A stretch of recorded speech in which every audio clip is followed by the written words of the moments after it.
So update on the Fiat Barchetta that we had sat in the corner for ages. The one that I had 10,000 miles on it. And I had it sitting there for ages and said I was going to take it down and get the cam belt done and the MOT. Well, the guys MOT'd it, it passed the MOT on emissions, it passed the MOT on everything. It was just a bulb I think they needed doing on it. But then I said they moved it outside, went to move it in the following day to do the cam belt. They hadn't done the cam belt yet. And the engine sounded like a bag of spanners. And I said, well, I think possibly because they checked the timing on the timing belt, you spun a shell, because I have heard those engines can do that. Well, I've just had a call from them and they have dropped the sump off and checked and all the shells look okay, so bonus. But they think there's something happening at the top end in the head because one of the buckets isn't for the valves. The bucket that moves the valve, is it? You guys know I'm not a mechanic. I'm thinking of old school ones where push rods come up and all that kind of thing. Anyway, one of the buckets is possibly stuck in the head, but they want to take the cam belt off and then they can move the camshafts more freely and see what's happening. But anyway, they believe it's the top end of the engine rather than the bottom end. May end up being that we go and have the head refreshed by Barham Engineering, or perhaps they find something that's easily solved. Don't forget the car's been sitting for a lot of years. I think something like 5 years the car's been sitting dry stored, so there's a lot of bugs to iron out in it. It is strange, they said the same thing. It was strange that it got up to temperature okay on the ramp for the MOT, and it wasn't until the following day that they had the problem with the engine. But that is the challenge of buying cars that have been sitting around. Everybody's absolutely obsessed with low mileage, which the fact is less than 10,000 miles is great, but it doesn't mean you can just throw a bucket over them and they're ready to go because the mileage is so low. You often spend as much refurbing a low mileage car that's been sitting as you do a higher mileage car that's been used every day. I'm in a lay-by on the side of the road with a car I've just nipped down to Topsham and picked up from one of our subscribers. Sorry for all the noise. Hyundai i30 automatic. Only 51,000 miles. Unfortunately, it's due to family bereavement. Dad's died. They're clearing the house out and moving things on, and he thought of me, which I really appreciate. The car had been sat for a number of months, I think, while everything was sorted out, so I've had to do the tyres up, get a jump pack on it because the battery was dead as a dodo. Obviously it's quite dirty at the moment, needs a really good clean, but I've driven it from Shopsham so far. Took the family down, they got them to drop me off. I thought we might as well make it a family trip out, and went down into Topsham and had something to eat. And yeah, it seems to be going okay, famous last words. We have got some scrapes and scratches to do on it, some down there, some over the rear arch, quite bad one over the rear arch here. So what we'll probably do is drop it straight down to Malcolm as soon as he's finished doing the other car he's got for me at the moment, which is a bit of work on the Vauxhall Crosslander. Interior's got dirt in it, but the fabrics are all good. The fabrics look all okay. Temperature's where it should be. So yeah, probably want fresh fuel. I don't know how long that fuel's been in there, but all the buttons and switches seem to be working at the moment. So we've got about another hour home, I think. Close the window. As always, massive thanks to everyone that's been messaging me about cars they're looking to sell. When family members are looking to sell cars, it is hugely appreciated. It's a hard game getting decent stock. Doesn't always work out because of distance wise. Obviously your local place that you offer it to isn't going to have to factor say £500 to come and pick it up, but if it's within sort of a couple of hours of Barnsley, we can normally make it work. And if you're able to come down and have a coffee and drop it off, we can make the number even better for you. So as always, just hop onto my website or hop onto Instagram or send me an email on that. But yeah, massive thanks again. I didn't say, actually, unusually for me, this is a 1.6 petrol, not the 1.7 diesel. It seems to be going really quite nicely at the moment. I imagine that'd be quite popular. You've got cruise control, Bluetooth. What's that? That's the adjustment for the power steering, I think, is you can change power steering settings. Aircon, which is blowing cold, which is nice. It's got a good service history on it. I think it's only the last couple of years it's missed because it's not really been used at all. Yeah, everything seems okay on it. Like I say, we'll get it home, and hopefully by the time we get home the battery will be nice and fully charged.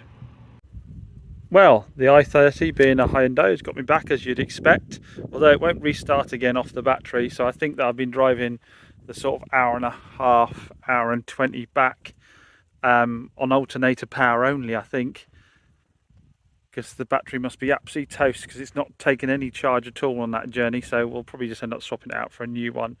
Then there's the mother of all cleans to do, get it down, get the paint done, get a fresh MOT on it. That's the only danger with cars that have been sitting for a little while. They can actually rack up quite a bill on things that you wouldn't expect. I say there's quite a lot of bodywork there, but yeah, things that you wouldn't necessarily factor in, like, you know, the battery needing done. If we've got any tyres that have got perishing on them, you can, you know, if some of the brakes don't clean up well enough, which they look like they have cleaned up fairly well, but you can end up replacing a lot of standard consumable stuff just from it sitting about. But the way I figure it, there's always going to be a home for a petrol automatic medium-sized car with low mileage. So it was worth grabbing, and I'm sure we'll get it looking lovely soon.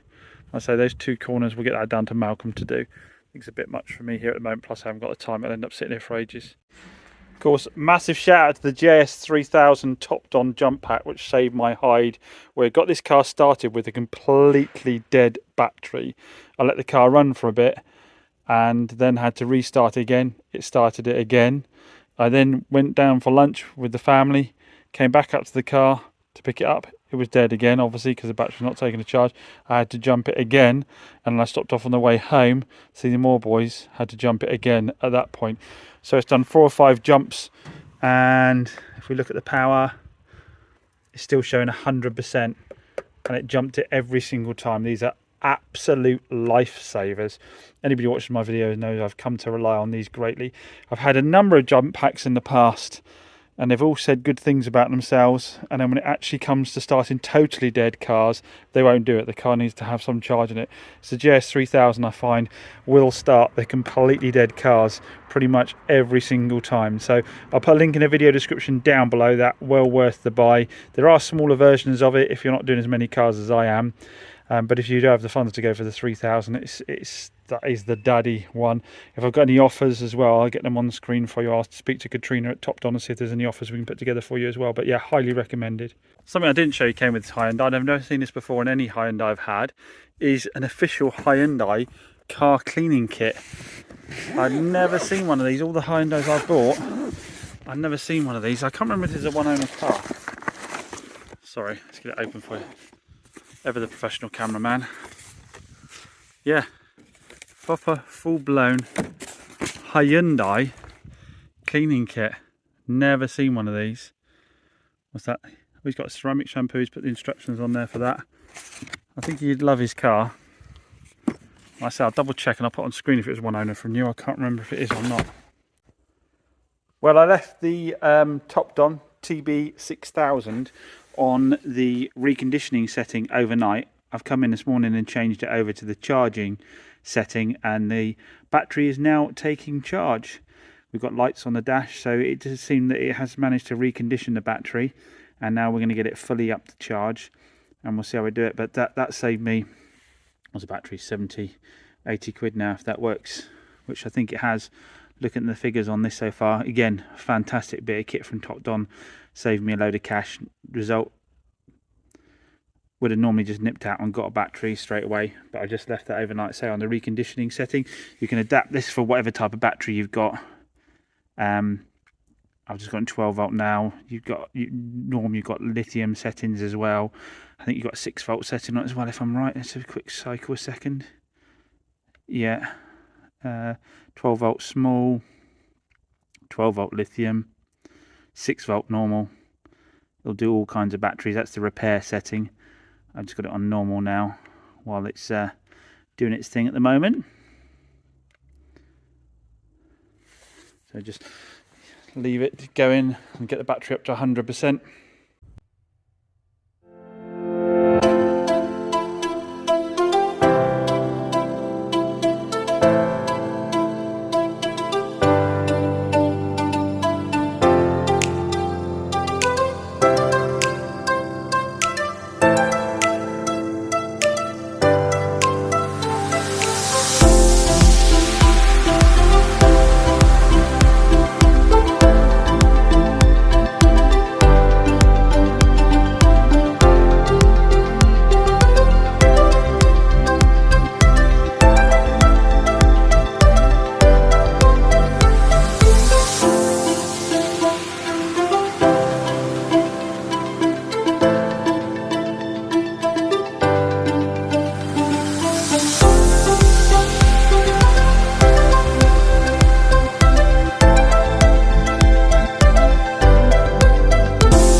So you guys always like to hear about warranty claims, so I'll update on a few of those. So what have we had warranty claim wise? We've had, our subscriber had the Land Rover. The Land Rover 2012 100,000 mile Land Rover Freelander. I think he had it only for a month, and he had a noise from the power steering. I think it was a noise, or he was having problems with the power steering. We spoke on the phone. Brilliant guy. Said, look, it's not a new car, James. I don't expect a new rack or anything like that. If we can put a used rack on it and get my guy to fit it, that'll be fine. Good news yesterday, he rang me up. Apparently just needed a reservoir and a pipe, I think, or something. I think they'd perished. All in the bill was like 140. No problem with that at all. Again, our subscriber looked out for me a bit, made sure the cost stayed low. So that's brilliant on that one. Interesting one just now, this morning, I had an email from a customer at Hyundai i30 off me. It started with I mean, I might be reading it wrong. It sounded like a little bit of attitude saying, you know, we've only covered 2,000 miles in the car. I think they've had it for, I'm going to say 4 months now. I'm pretty sure it must be 4 months, maybe even 5 months now, I think, possibly. Yeah, might be. Yeah, no more than 4 months. Sorry, no less than 4 months for sure.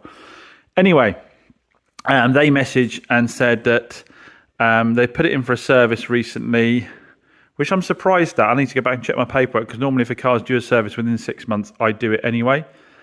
And I'll have to go back and check my bills. I'm pretty sure we did an oil and filter change on that car, but if we didn't, it would have been negotiated that they were going to get it done themselves, and they would have had a reduced price for it, because like I say, my cars go out serviced. So there'll be a reason why. And they said apparently part of the checks was the battery, and the battery came back as 30% on the battery life. And then they also mentioned a tyre. They said had been going down flat since they got the car, and I think I remember me doing it up before they left, because they spotted it. I think when they test drove the car, the tyre looked a little bit low.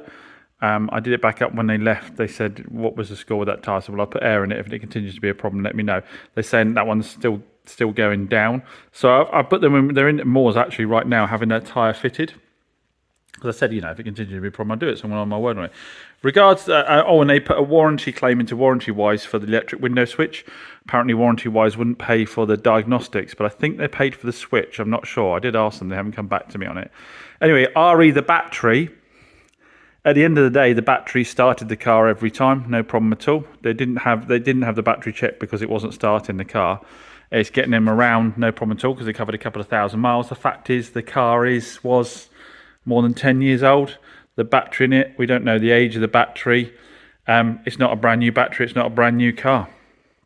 You know, 10 years old, the battery should be expected to be at maybe only 30% of its life. But if it's starting the car, it's driving the car, and it's not creating any problems, the option to have a new one put in is really sort of yours, isn't it? It's not kind of, I'm only supposed to send the car out as functional, safe to drive, and working as it should.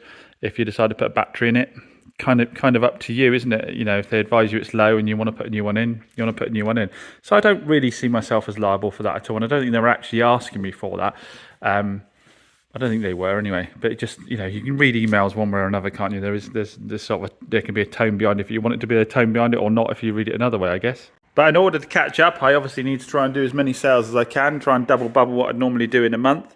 So it's entirely possible that after I do that, then I will be inundated, because that's the way it works. And if you sell more, you get more claims. Don't forget, the latest Chops Garage raffle has just been released. We're giving away a 2015 Fiat Ibiza.